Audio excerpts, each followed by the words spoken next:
साथियों नमस्कार, मैं असलम चौबदार। फेसबुक लाइव पेज पे आप लोगों का हार्दिक स्वागत है। शाम के लगभग 6 बज चुके हैं। 6 बजे का मैंने आज टाइम डाला था और आप लोगों से लाइव रूबरू होने के लिए।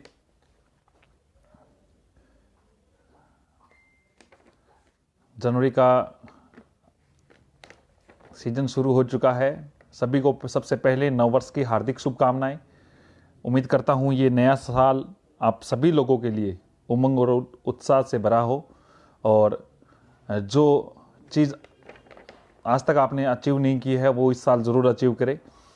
आप सभी के परिवार के लोगों को नए साल की हार्दिक शुभकामनाएं।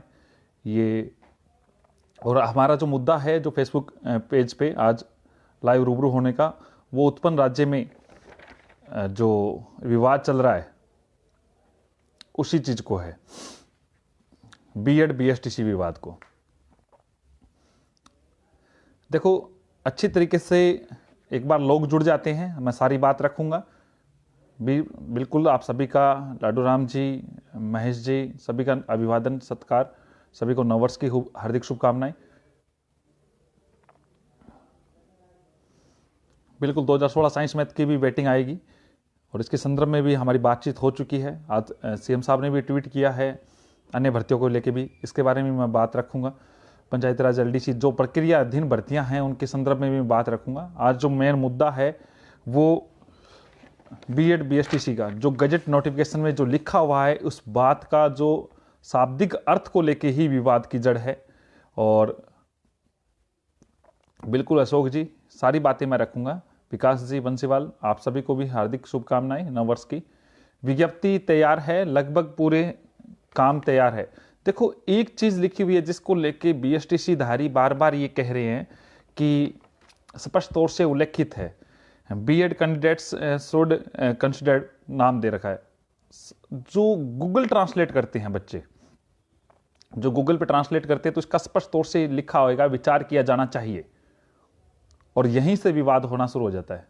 जबकि कंसिडर को अगर अलग से समझेगा तो उसका मतलब होता है मान्य, यानी लेवल प्रथम में बीएड वाले कैंडिडेट मान्य हैं। और आज मैं पूरे दावे के साथ कह रहा हूं, और आज इस बात को देखो, राज्य सरकार को जो लोग गुमराह कर रहे हैं उसके अलग है। देखो, गुमराह हम होने नहीं देंगे किसी भी प्रकार की। मैंने भी अपनी बात रखी है, हमारा भी प्रतिनिधिमंडल मिलेगा जो माननीय शिक्षा मंत्री जी है उनसे मिलने के लिए। और दूसरी बात, 3 तारीख को आप सभी लोग जयपुर पहुंचे। क्यों बुला रहा हूं जयपुर बुलाने का मतलब ये नहीं है कि 10 लाख अभ्यर्थी है, 10 लाख अभ्यर्थी में से अगर 1% भी आते हैं तो बहुत बड़ा एक तादाद निकलती है। 3 तारीख को जयपुर बुलाने का सबसे बड़ा कारण ये है कि ये जो भर्ती है, ये भर्ती को जो लोग अटकाने की कोशिश कर रहे हैं, एनसीटी की जो नियम है उनके साथ खिलवाड़ करने की कोशिश कर रहे हैं। देखो, आप लोगों को ये पता हो, कुछ नए बंदे जुड़े हैं वो एक बात अलग है, लेकिन मैं आपको याद दिला देता हूं 2012 के पश्चात वसुंधरा राजे सिंधिया के जो चुनावी साल था, उन्होंने हर तहसील लेवल पे एक बात रखी थी।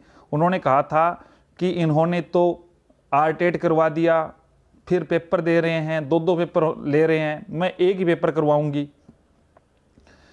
लेकिन उन्होंने कहा कि एक पेपर होना चाहिए, लेकिन उन्होंने हर जगह ये बात बोली, बार बार बोली, हर बार बोली, हर जगह बोली, बार बार बोली, हर बार बोली, लेकिन पेपर सिर्फ वो एक करवाने की कोशिश की। तो उन्होंने कहा ये आरटेट उटेट को मैं खत्म करूंगी।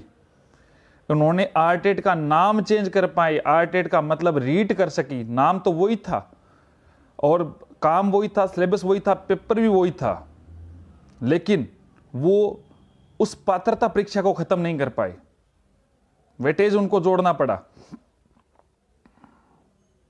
तो मैं आपको क्लियर कर देता हूं, एनसीटी के नियम में वसुंधरा राजे सिंधिया जी जो उस समय की तत्कालीन मुख्यमंत्री थी वो बदलाव नहीं कर पाई। तो ये जो कुछ गुमराह करने वाले लोग कैसे करवा देंगे? लेवल प्रथम में बीएड वाले शामिल होंगे, हर हाल में होंगे, और इसके संदर्भ में स्पष्ट तौर से उल्लेखित है। देखो, मैंने आपको उस दिन भी बोला था और आज भी बोल रहा हूं कि लेवल जो प्रथम में जो सिस्टम है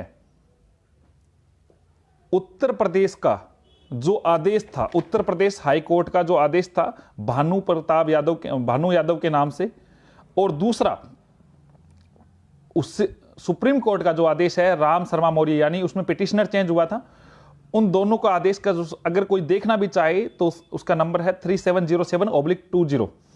उस आदेश में सुप्रीम कोर्ट ने स्पष्ट तौर से बीएड वालों को शामिल करने के लिए लिखा हुआ है, अंतिम रूप से 80 नंबर पेज पे लिखा हुआ है, आप लोग क्लियर से समझ ले। अंतिम रूप से आज ही बता रहा हूं, बीएड वाले शामिल होंगे। कुछ भाई लोग, देखो मैं आपको स्पष्ट कह रहा हूं कि बीएसटीसी वाले लोगों को परेशान हो सकती है, दिक्कत हो सकती है। ज्यादा से ज्यादा लोगों तक ये बात पहुंचाने की कोशिश करें। हमें संगठित होकर एक शक्ति प्रदर्शन के रूप में ये दिखाना है। 3 तारीख को जयपुर में, जगह समय स्थान आपको मेरे पेज पे, मेरे ट्विटर अकाउंट पे आपको बता दिया जाएगा। 3 तारीख को आप जयपुर ज्यादा से ज्यादा पधारे। देखो क्यों बुला रहा हूं, 90%, कई लोग कह रहे ना कि कोई लेवल फर्स्ट की तैयारी करो, सेकंड में क्या रखा। अरे पेपर में उनको ये पता नहीं है मूर्खों को कि 90 क्वेश्चन तो सेम होते हैं, हिंदी सेम आनी है। अगर उसका सब्जेक्ट सेकंड सब्जेक्ट अगर लैंग्वेज चेंज है तो उसके सेकंड लेवल में वही आनी है। दोनों लैंग्वेज के 60 क्वेश्चन, साइको के सेम आने हैं 30 क्वेश्चन, तो 90 क्वेश्चन 150 में से सेम है। तैयारी करके भटकाने वाली क्या बात है, जो बच्चे तैयारी कर रहे हैं। और साइंस मैथ वालों के तो सब कुछ गोल्डन चांस है। एक आप 1500 सीटों के लिए लड़ाई कर रहे हो और आपको सीधे सीधे 15 से 20 हजार सीटें मिलेगी। कंपटीशन कितना कम मिल रहा है। अपने हक को पहचानो। तब भी लोग ये इस प्रकार की बातें कर रहे हैं, आपको बहका रहे हैं, आपको डरा रहे हैं, क्योंकि 90% सीटें साइंस मैथ और एसएस के लोगों को मिलेगी। क्योंकि साइंस मैथ का 30 क्वेश्चन जो मैथ के आएंगे और 30 क्वेश्चन जो पर्यावरण के आएंगे वो एसएस के लेवल के होंगे। एसएस में देखो, जो इंग्लिश से है उसको भी एसएस पढ़नी पड़ती है, जो हिंदी से है वो भी एसएस पढ़ रहा है। तो मैं आप लोगों को स्पष्ट तौर से कहना चाह रहा हूं, आप अपने हक के लिए एक दिन मांग रहे हैं, मैं मेरे लिए नहीं मांग रहा, आप अपने करियर के लिए। ये बेरोजगारी का जो आलम है, देखो बार बार ये कहा जाता है कि लेवल, मैं भी ये बात बोलता था लेकिन अब मैं बात बोल रहा हूं कि बार बार ये कहता है कि लेवल फर्स्ट के पास यही चीजें हैं। अब जो एनसीटी की जो नई गाइडलाइन आई है उसमें सुधार आया है, उसमें जो योग्य है वो लिया जाएगा। यहां पे कोई प्राथमिकता का कोई शब्द नहीं है। दूसरी बात, लेवल सेकंड के लोग जो लोग बार बार परेशान हुए थे वेटेज की वजह से, सीटें कम मिली है। दूसरा, कई लोग ये कह देते हैं फर्स्ट ग्रेड में सीटें मिलती है इनको, तो भाई लोगों फर्स्ट ग्रेड में आपको क्या मिला? 22 सब्जेक्ट, 5000 सीटें, 22 सब्जेक्ट, कितनी सीटें मिली? फिर कंपटीशन।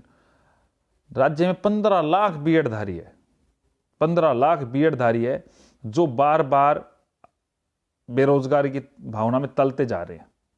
पिछली बार इनको पूरे आधे से ज्यादा सीटें मिली है। और दूसरी बात, बीएसटीसी के कोई वेटेज का इश्यू नहीं है, कोई दिक्कत नहीं है। तो आप लोगों से अनुरोध कर रहा हूं, आप 3 तारीख को यानी परसों कमर कस ले, टीम बनाए, लिंक ऊपर डाला हुआ है इसके ऊपर टेलीग्राम चैनल का, उस पर भी जुड़े ज्यादा से ज्यादा। और ज्यादा से ज्यादा आप लोग अब सिर्फ घर बैठे बातें सुन सकते हो, धरातल पे आना पड़ेगा। एक दिन अगर आप आते हो तो यहां पे विज्ञापन में विचार अपने तरफ से होगा। और मैं आपको क्लियर कर देता हूं, 100% बीएड वाले शामिल होंगे। बीएसटीसी वाले लोगों की बात जो बार बार ये कह रहे हैं कि बीएड वालों के साथ ये कर देंगे वो कर देंगे, कुछ नहीं होगा। बीएड वाले शामिल होंगे। सुप्रीम कोर्ट से बड़ा कोई नेता नहीं है, कोई अभिनेता नहीं है। नेता नहीं, वो अभिनेता ही है जो बार बार लोगों को गुमराह करने की कोशिश कर रहा है। लेवल प्रथम में बीएड वाले शामिल होंगे। सुप्रीम कोर्ट का भी आदेश है, नियुक्तियां मिल चुकी है उत्तर प्रदेश में, पटना हाईकोर्ट ने भी आदेश दिया, वहां पे भी नियुक्तियां मिल रही है। और किसी भी प्रकार से भ्रमित होने की जरूरत नहीं है। मैं कह रहा हूं, सूबे की मुख्यमंत्री वसुंधरा राजे सिंधिया एनसीटी की गाइडलाइन को बदल नहीं सकी थी। वो आरटेट खत्म करना चाहती थी, नाम ही चेंज हुआ आरटेट का रीट। बाकी ये नहीं हुआ कि वो आरटेट की बजाय एक पेपर करवा दे। उसमें स्पष्ट तौर से पात्रता परीक्षा का लिखा हुआ है।